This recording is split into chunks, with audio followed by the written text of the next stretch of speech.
Hey, Yetta, do you want to play Monopoly? It takes too long. Moving forward with the Dekker Team. Moving forward together with the Dekker Team.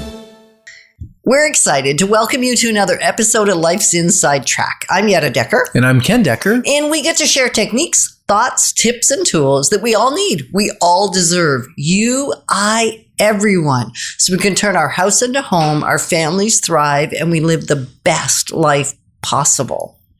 We're going to consider that investing in real estate is a little bit like playing a game of Monopoly.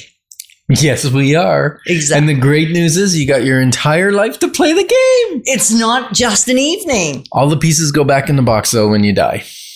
They true. But okay, that's not where we're going right now, though. No. We're going to consider the different types of investment properties, right? That's what we're going to start with. And then we'll continue to develop that thought. Because in Monopoly, you win. There's only one way to win.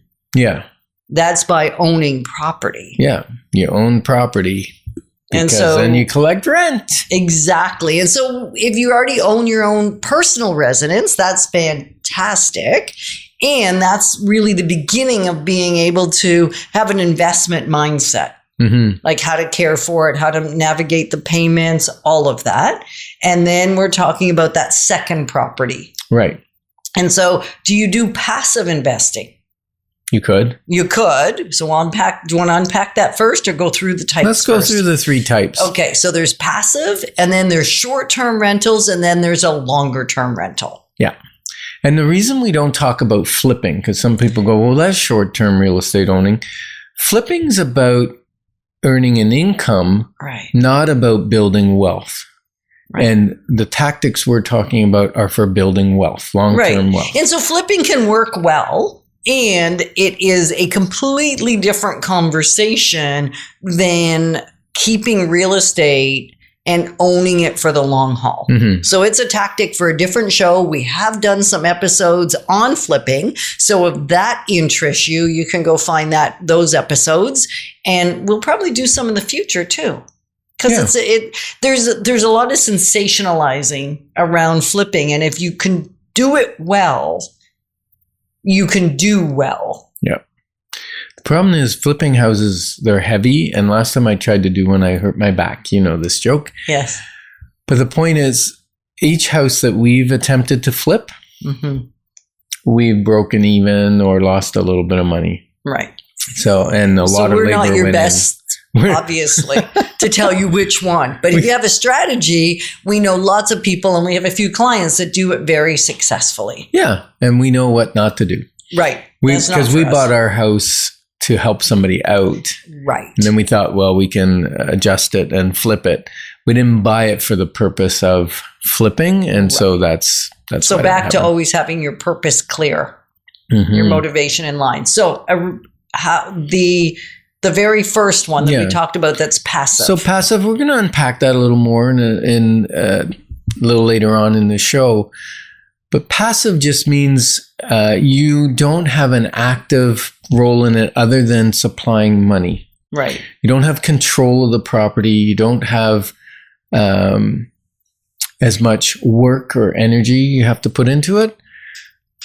And it has its place. Right. And you're going to gain probably about 50% on average. That's at least the clients we have that help people invest passively. The person coming will bring 100% of the down payment typically, be financially responsible, but not responsible to bring the knowledge or the process.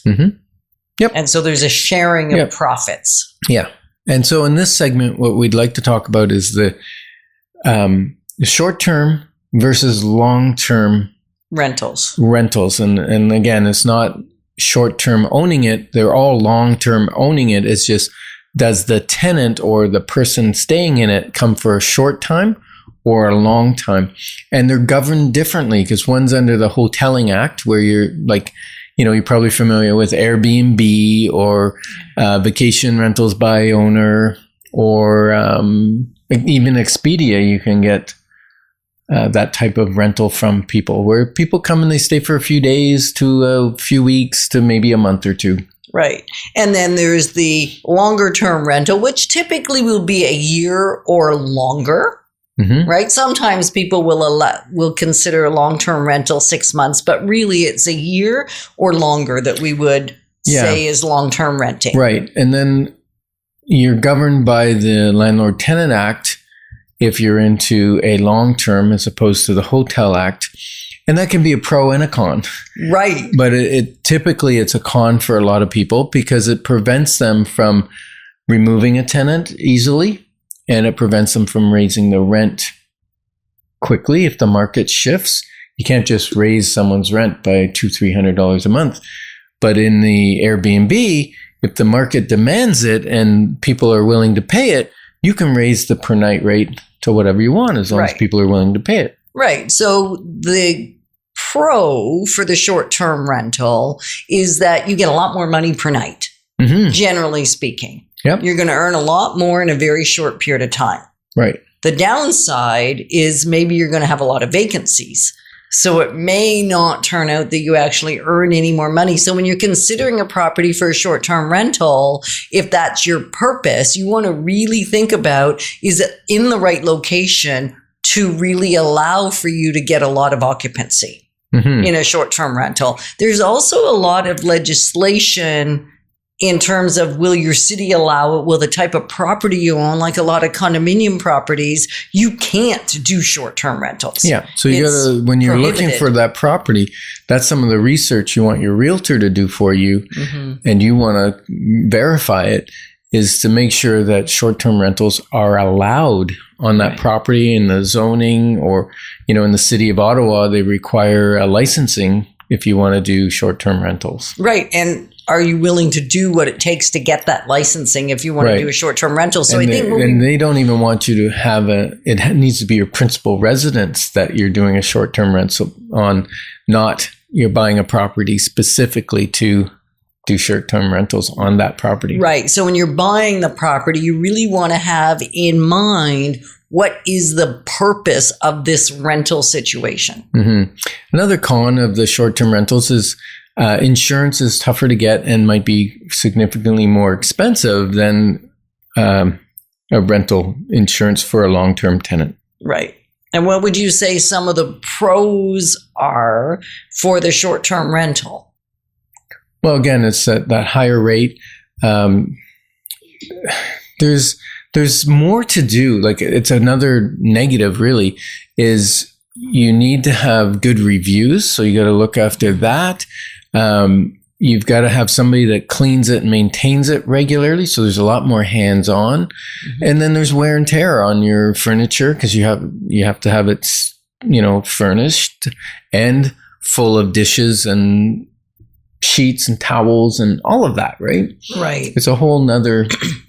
It's a totally different conversation. Yeah. And so if you want to do it, we've done it, but we've done it, it's a place that we also want to go, and it's out of country. And that's a pro, because if you're doing short-term rental, most of the time it's because it's a type of property that you want to stay in yourself from time to time. Right. And so that would be an advantage. So if you're thinking, I have now opened my mind to a concept or a possibility I hadn't thought of before. You two always talk about the long-term rentals, but here we are looking at a different option. Then just reach out to us for a clarity call, and we'll help you discover what is the next best step for you. So unlike the game of Monopoly, where only one person wins and everybody else loses, everyone can win in this game of investing. We're grateful to be your partners and moving forward towards wisdom, wealth, and worth. Moving forward with the Dekker Team. Moving forward.